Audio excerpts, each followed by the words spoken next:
It begins with a seldom discussed chapter of the Second World War, one hidden beneath decades of Cold War narratives and overshadowed by the later conflict that would engulf the same region.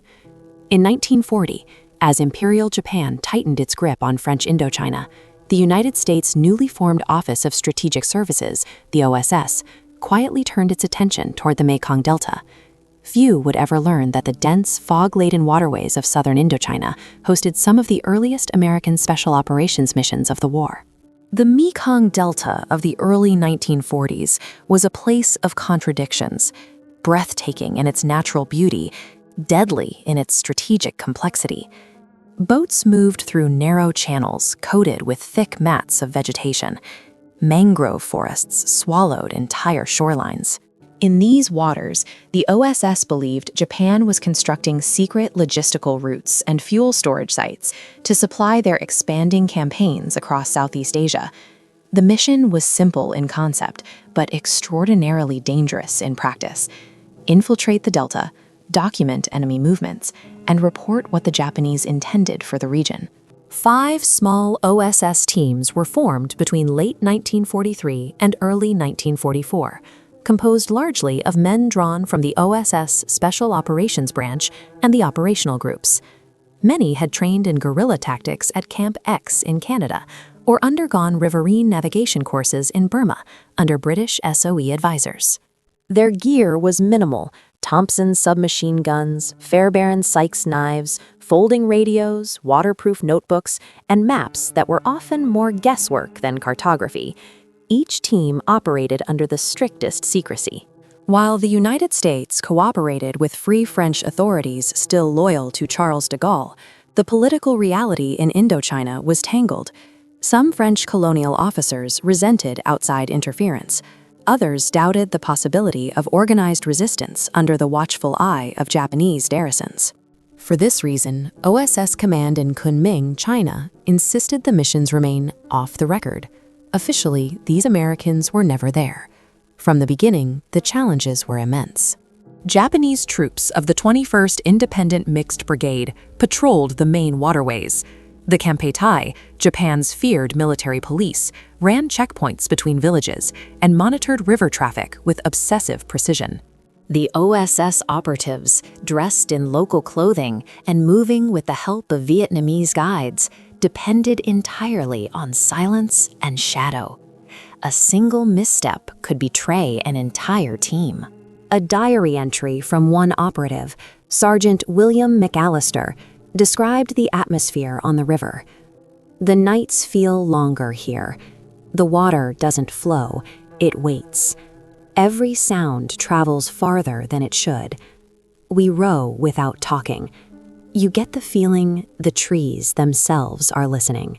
Paddling through the deep blue night of the Mekong Delta, 2 silhouettes push steadily against the silent water, enveloped in mist. By early 1944, enemy activity increased sharply. Japanese engineers, working under the 3rd Fleet Command, intensified the construction of hidden fuel caches near the Bassac River. Local resistance groups, still in their infancy compared to what they would become after 1945, reported an influx of Japanese river patrols and unexplained night movements. OSS Command authorized deeper penetration missions to determine whether these developments signaled larger offensives towards Thailand or Burma. The Delta's waterways were unpredictable. Thick fog would rise suddenly and erase visibility beyond a few feet. Tropical storms surged through the region without warning, capsizing small boats and washing away carefully laid plans. Yet the OSS teams pressed on. They mapped currents, water depths, and Japanese checkpoints. They photographed camouflage depots and documented boat convoys that vanished into tributaries no Allied map had ever shown. Then, in late February 1944, something changed. 2 of the 5 OSS teams missed scheduled radio check-ins. At first, Kunming attributed the silence to equipment failure, a common issue in the humid climate. But as hours became days, concern grew. The Delta was too dangerous, too unpredictable, for such silence to go unexamined. Commanders began reviewing the team's last known positions. an area of the delta known locally as the Forest of Nine Shadows, a tangle of mangroves and concealed channels, feared even by seasoned river traders. The crumpled paper held the last transmission, the cipher breaking off where the contact simply went silent. The disappearance of the two OSS teams cast a shadow over the entire mission effort. The remaining operatives debated whether to continue or withdraw. Yet intelligence gaps in Indochina were widening, and the Allied command believed the Japanese were preparing for broader strategic movements. The OSS could not afford to abandon the Delta. Not yet. The story continues in early 1944, when pressure in the Mekong Delta intensified with a force no intelligence officer had fully anticipated. By this time, Japanese command in Indochina, under General Yuitsu Tsuchihashi, was becoming increasingly wary of foreign espionage. The disappearance of two OSS teams had already rattled Allied planners, but now the Delta itself began to close in around the remaining operatives. Patrols increased. Villages once safe for rendezvous grew silent. The waterways that had served as the team's lifelines transformed into corridors of uncertainty. For the OSS, success depended entirely on movement, quiet, constant movement. Yet the Delta resisted them at every turn. The geography was punishing. Tide-dependent canals, invisible sandbanks, floating vegetation so thick it could stop a boat mid-channel. The men traveled in wooden sampans provided by local guides, paddling only at night, often forced to crouch silently in the boats for hours as Japanese patrol craft drifted by with lanterns hanging from bamboo poles. Amid these nightly ordeals, the human struggle grew sharper. Food was scarce. Morale was fragile. One operative, technician 4th grade Raymond Luce, recorded in his field notes, "The water smells like rot. The nights smell like gun oil. Every face you pass could be ally or enemy, or someone trying to be both." It was an environment that tested the boundaries of endurance and trust. Local resistance networks, composed of early Viet Minh cells and isolated anti-Japanese groups, became the OSS team's only refuge. These networks were small, fragmented, and cautious. Some cell leaders were former civil servants or rice traders. Others were young men who had lost family to Japanese requisition squads. The OSS offered them reconnaissance equipment and training in return for shelter, information, and guides able to navigate terrain no foreign soldier could master alone. But supporting an American presence came with terrible risk. Japanese intelligence units, including the feared Kempeitai, had begun sweeping rural villages for signs of collaboration. Their methods were ruthless. Homes were burned. Suspects were interrogated with the brutality the Kempeitai had become infamous for throughout East Asia. Against this backdrop, the resistance fighters who aided the OSS did so knowing any mistake could mean death. As the pressures mounted, OSS leadership in Kunming ordered the remaining teams to locate their missing comrades. Radio messages from Headquarters Station 12 carried a growing tone of unease. The teams retraced the last known routes of their vanished colleagues, a string of canals southwest of Mai To, marked on maps with ambiguous names like Snake's Path and River of Smoke. These waterways were known for thick fog banks that formed just before dawn, concealing entire sampans until they seemed to dissolve into the mist. In their search, the teams found the first tangible signs of trouble. On March 6th, an OSS unit discovered a drifting sampan, half hidden in reeds along a tributary near Kai Bay. Inside lay a torn pack, a broken pair of field binoculars, and a waterproof notebook containing coded grid references. The scene offered no signs of a struggle, yet everything felt wrong. The notebook belonged to Lieutenant Charles R. Keller, leader of one of the missing teams. The men could not determine whether he had fled, been captured, or abandoned his gear under duress. Further down the tributary, another disturbing clue surfaced. A cluster of poles stood in the mud, each inscribed with Japanese characters. Local guides explained that these marked temporary checkpoints, used when patrols were sweeping for infiltrators. Their presence suggested the Japanese had been hunting something, or someone. Adding to the tension were intercepted Japanese communications. One fragment, translated hastily by OSS analysts, referenced shadow foreigners moving near a restricted fuel depot. Another hinted at captured strangers, held briefly before being moved. But no records showed where, or even if, such prisoners existed. The Japanese garrison in Indochina kept its secrets close, especially in regions as strategic as the Mekong Delta. The remaining OSS teams were now faced with a dangerous paradox. The more they searched, the deeper they had to press into Japanese-controlled territory. The mission that had begun as observation and mapping had morphed into an urgent rescue effort. Yet every day, the intelligence grew more contradictory. Some resistance fighters claimed the missing Americans had escaped deeper into the canals. Others insisted they had been captured. A few whispered that the river itself might have taken them during a sudden storm, an entirely plausible fate in a region where even experienced fishermen sometimes vanished. As monsoon clouds gathered earlier than expected, morale among the Americans faltered. Hunger, exhaustion, and the constant fear of discovery weighed heavily on the men. Still, they continued forward. The OSS had a long-standing ethos. No operator would be left behind without certainty of his fate. And so, despite the fog, the patrols, and the deepening mystery, the search continued. At the dawn of March 1944, the Mekong Delta seemed to close its grasp around the OSS teams still operating within it. The disappearance of 2 American units had already unnerved Headquarters Station 12 in Kunming, but now a new directive arrived. The remaining operatives were to locate their missing comrades while continuing their reconnaissance on rapidly expanding Japanese logistics in southern Indochina.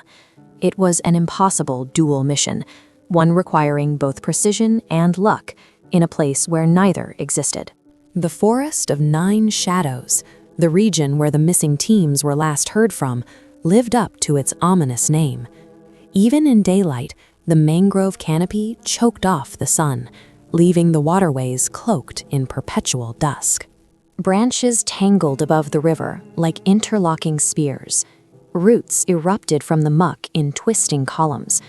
Local boatmen warned that these waters changed weekly, sometimes daily, with shifting silt and storms. It was a perfect place to hide. It was also a perfect place to disappear. The OSS teams entered anyway. The first sign something had gone terribly wrong came only hours into their push east. A reconnaissance element led by Captain James Brantley discovered a sampan that had been dragged onto the bank of a narrow tributary, its hull scarred by fresh impact marks. The craft showed no bullet holes, but its contents were telling.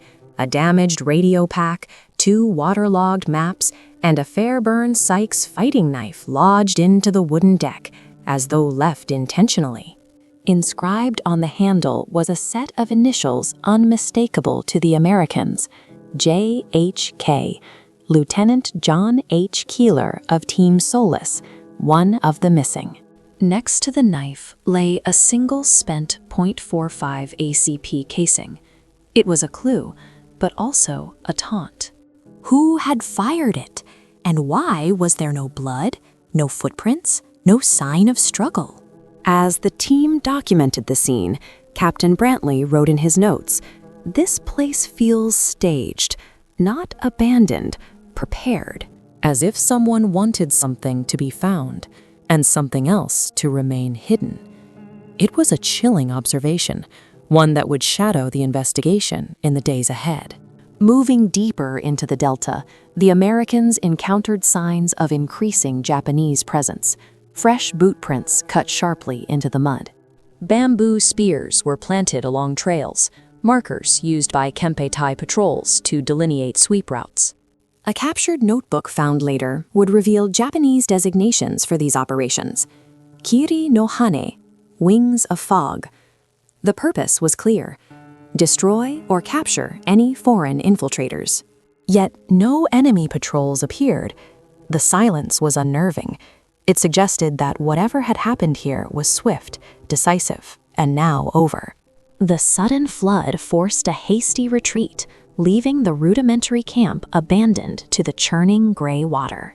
Rusted mess tins and discarded medical gauze litter the muddy bank, silent remnants of a sudden departure. Despite the fire, the crucial encryption key remains legible on the brittle, blackened paper. This single sequence is the only link to the lost transmission. Delicately lifting the charred edge, the investigator confirmed the message fragment was intentionally destroyed. This calculated charring suggested a deliberate attempt to erase critical evidence. The ground near the abandoned camp reveals a chaotic synthesis of history. American field gear lies scattered among Japanese medical kits and ration packaging. Mixed signals and dead ends left the reconnaissance team facing mounting frustration and uncertainty in the field. The fate of the mission rests on his focus.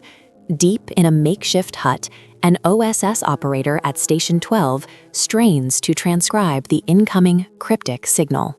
The OSS translators manage to decipher a critical, albeit fragmented message. However, the lack of official paperwork cast serious doubt on its validity. Under a gloomy, oppressive sky, the unforgiving expanse of the Mekong Delta swallowed all hope. The search would be measured in endless miles, not hours. Unrelenting sheets of rain pounded the flooded delta channels, pushing the river levels dangerously high and obscuring visibility in a dark, watery veil. Duty demanded that the sick soldier keep moving.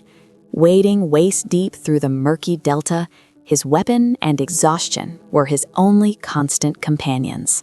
Exhaustion etched every line on his face, yet his resolve remained unshakable. He carried the weight of the mission in his silent, determined gaze.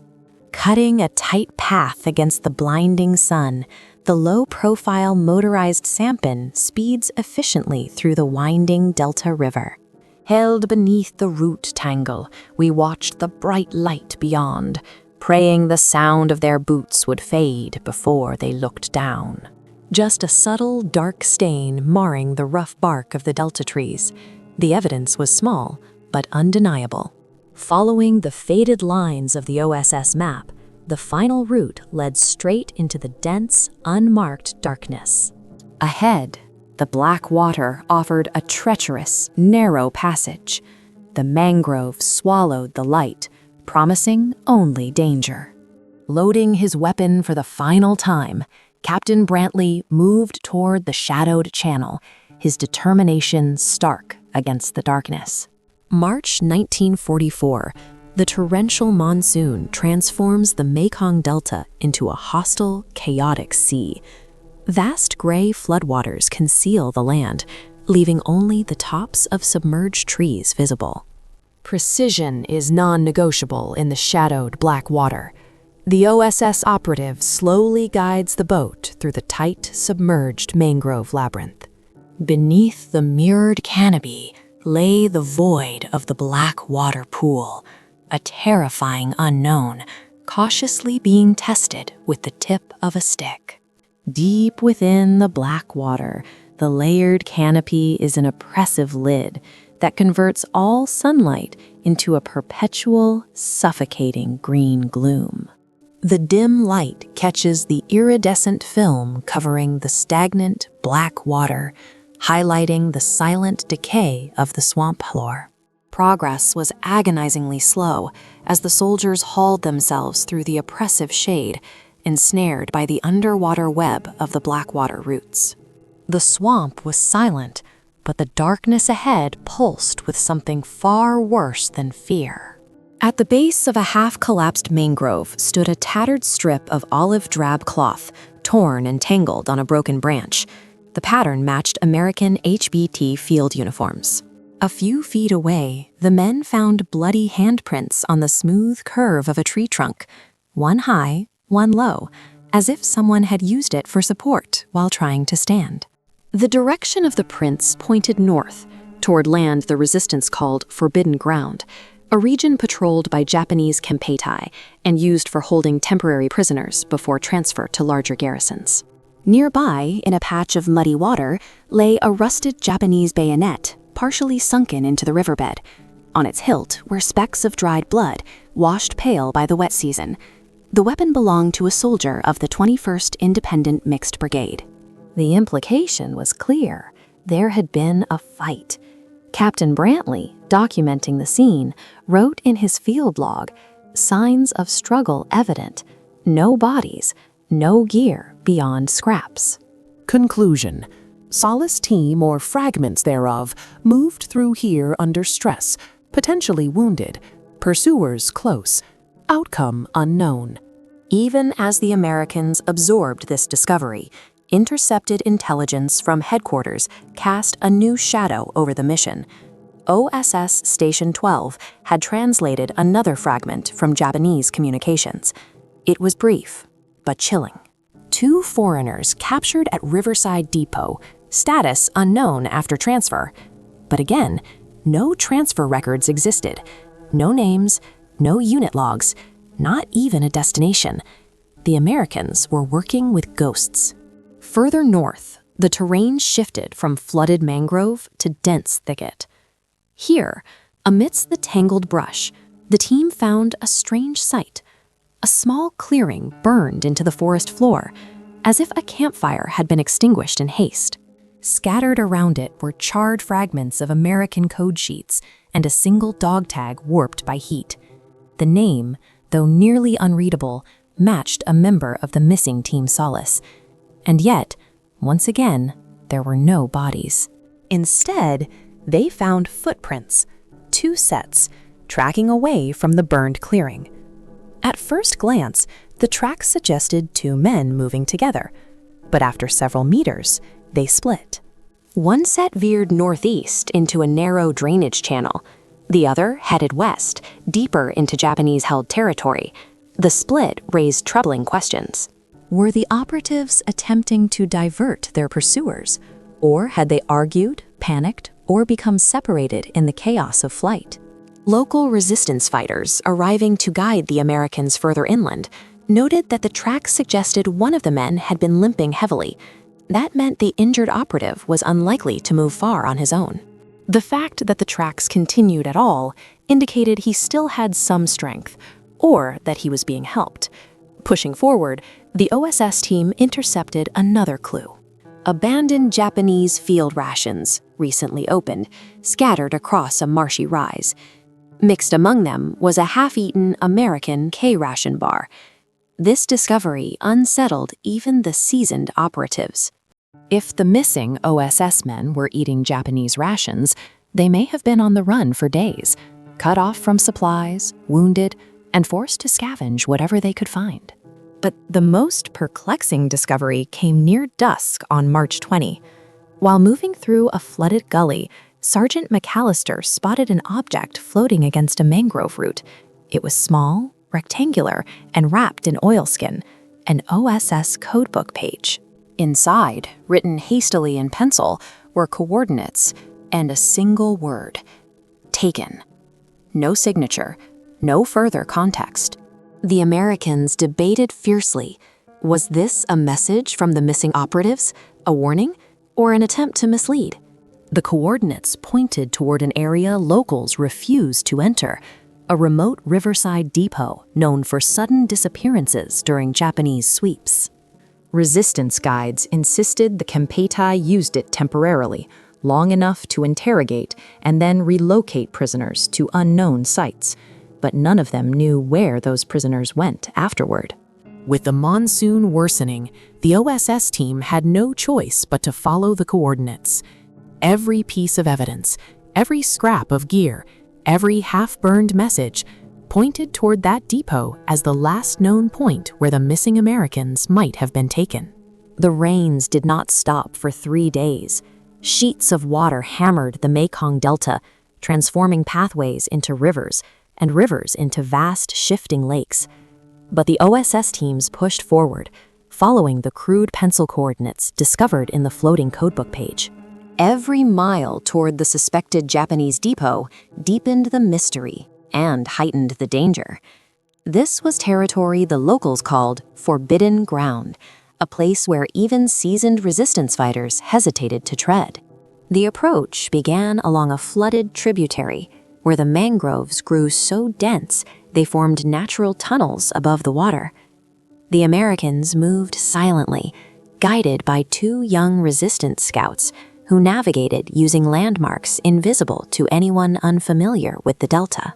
By the time they reached a narrow bend marked with bamboo poles carved with Japanese characters, they knew they had arrived at the outer perimeter of a restricted patrol zone. The first signs of conflict appeared in the mud. Scattered 6.5mm Arasaka brass litters the muddy embankment, bearing the scars of battle. One casing, dented deep by a misfire, is a metallic witness to a desperate failed shot. Farther ahead, they discovered the splintered remains of a rifle stock and a patch of dried blood mixing with the rising floodwater. The direction of the blood trail pointed toward the depot's crude wooden barricade. One resistance guide, an older man named Ving, whispered that Japanese troops had expanded this depot months earlier, turning it into a temporary holding site for infiltrators. But he emphasized that no one knew what happened to prisoners after they were taken from this place. Some believed they were moved by boat upriver toward Phnom Penh. Others suspected they were executed and buried in unmarked ground. None of the possibilities comforted the men. Slipping past the barricade under the roar of monsoon rain, the OSS team entered the depot. It was smaller than expected, little more than a cluster of bamboo huts and a raised wooden platform built over a muddy clearing. Rain sluiced down the broken timbers of the derelict watchtower as the operatives signaled for absolute silence at the breach point. Bullet holes peppered the walls of 2 huts. A Japanese Nambu pistol lay abandoned in the mud. Nearby, they found the shattered remains of an American M1911 magazine, empty. The presence of both calibers confirmed a brief but violent exchange of gunfire. The odd thing, however, was the lack of bodies. The depot was entirely abandoned. Inside the first hut, they found rope bindings cut hastily, as if a prisoner had freed himself or had been freed by someone else. The rope ends were frayed, not sliced, suggesting the liberation was rushed and desperate. On the floor lay muddy American boot prints, 2 sets, matching the size profile of the missing Team Solace operatives. In the second hut, Sergeant McAllister discovered a crude wooden cage reinforced with bamboo. Scrawled into one of the beams was an English word, carved with a knife or sharpened metal: "Run." The message, raw and jagged, shook the men. It was not standard OSS protocol. It was a plea. As they ventured deeper, they found more fragments: a blood-stained rag wrapped around a makeshift splint, a small tin cup containing the remains of Japanese barley tea, and a scrap of paper bearing a grid reference written in shaky handwriting. The grid reference pointed west, toward a patch of dense, uncharted mangrove no Allied map had ever marked. But another discovery complicated the narrative. Under the depot's platform, buried in a shallow pit, they recovered half-burned documents, Japanese in origin. When translated later, these papers referenced 2 foreign captives being questioned about river infiltration routes. Yet the final page was blackened beyond recognition, and the last legible line read, "Transport impossible due to flooding. Decision? What decision? Execution? Abandonment? Something else?" The ambiguity gnawed at every operative present. As the Americans searched the depot's perimeter, they found tracks, several sets, leading away from the huts. Among them were 2 boot prints consistent with American footwear. The tracks were staggered, uneven, indicating at least one man was being supported by another. These prints led toward the western tree line and ended abruptly at a flooded ravine where monsoon waters churned violently. The currents could have swept away anything or anyone in minutes. Captain Brantley stared at the torrent and remarked, "If they crossed here, They were either desperate or they had no other choice. The resistance guides agreed. That ravine was considered impassable during the rains. Anyone attempting to cross could drown in seconds. Still, the OSS team refused to accept the worst. They continued downstream, searching for any sign that the operatives had made it to the opposite bank. But the rain made visibility nearly impossible. The floodwaters erased tracks almost instantly. And then came the most confounding find of the day. Near a fallen tree half submerged in the river, they recovered a single American dog tag lodged between roots, as if placed there intentionally to avoid being washed away. The name matched one of the missing OSS men, but there was no sign of him nearby, nor any trace of a body. It was a message, but not a conclusion. The Americans retreated from the depot with more questions than answers. The firefight had happened. The prisoners had been here, and something, whether flood, escape attempt, or forced movement, had driven them westward into the deepest, most dangerous stretch of the Delta. By the final weeks of March 1944, the OSS teams operating in southern Indochina had reached the limits of both endurance and certainty. With every clue they uncovered, every splintered hut, every burned message, every fragment of gear, one truth became increasingly clear. The fate of the missing operatives was tied to a final, desperate movement west into the most treacherous terrain the Mekong Delta could produce during monsoon season. And now, with the rains pounding the region into a slurry of mud and floodwater, the Americans prepared for what they knew could be their last attempt to uncover the truth. The trail began at the flooded ravine beside the abandoned Japanese depot, an angry torrent of brown water that swallowed whole trees and hurled them downstream like driftwood. It seemed impossible that anyone injured could have crossed it, yet the presence of the dog tag lodged between tree roots suggested someone had made it at least that far. Perhaps the missing men crossed before the waters rose to their current fury, or perhaps they had been carried downstream inadvertently, fighting to stay alive in waters that drowned even seasoned river pilots. The OSS team split into two elements. The first skirted the ravine's edge, searching for signs of crossing. The second followed the ravine downstream, watching for anything caught in the eddies, gear, clothing, or, in their darkest expectations, bodies. For hours they found nothing. But close to dusk, Sergeant McAllister spotted something tangled in a branch protruding from the water. It was a strip of cloth, American uniform fabric, torn lengthwise, likely used as a bandage or to bind a wound. The cloth was fresh, not yet discolored by extended exposure to Delta water. Someone had indeed made this journey recently. The find energized the men, but also deepened the mystery.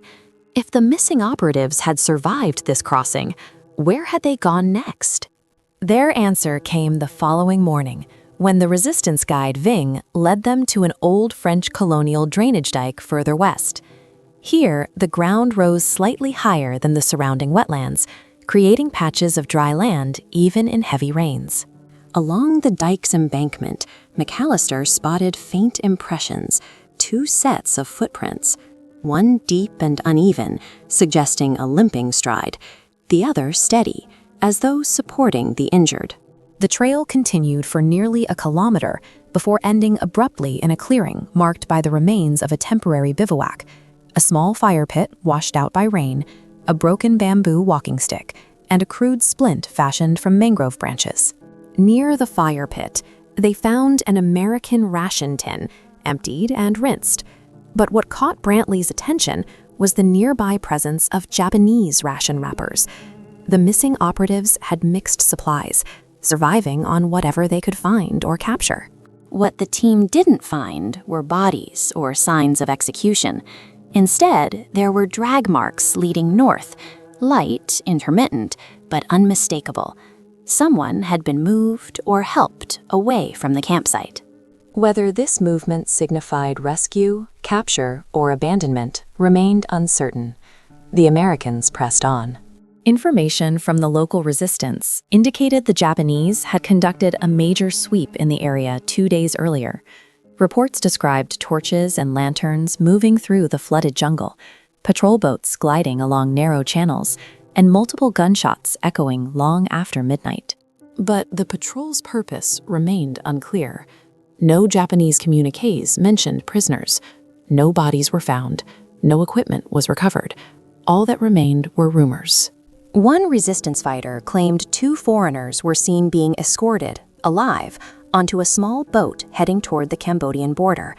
Another insisted that only 1 man survived the firefight at the depot, supported by a villager who saw a wounded foreigner collapse near the French dike days later. A third story suggested both Americans had been swept away in the monsoon surge long before the Japanese patrol arrived. None of these accounts could be verified. All contradicted each other, and yet each contained enough detail to feel real. With the rains worsening and the delta transforming into an indistinguishable blend of water and shadow, OSS Command finally ordered a withdrawal. The men gathered what evidence they could: documents, gear fragments, photographed tracks, and prepared for extraction through resistance-controlled routes. Racing against the fading light and the ship's rocking, McAllister desperately etched the final words into the damp pages of his field journal. After Japan's surrender in 1945, OSS officers returned to Indochina, hoping to discover what wartime chaos had concealed. They interviewed villagers, tracked down former Japanese soldiers, and scoured archives in Hanoi, Saigon, and Phnom Penh. But no definitive record of the missing operatives ever surfaced. Their names appeared briefly in a classified OSS report titled Indochina, Unresolved Field Actions, 1944.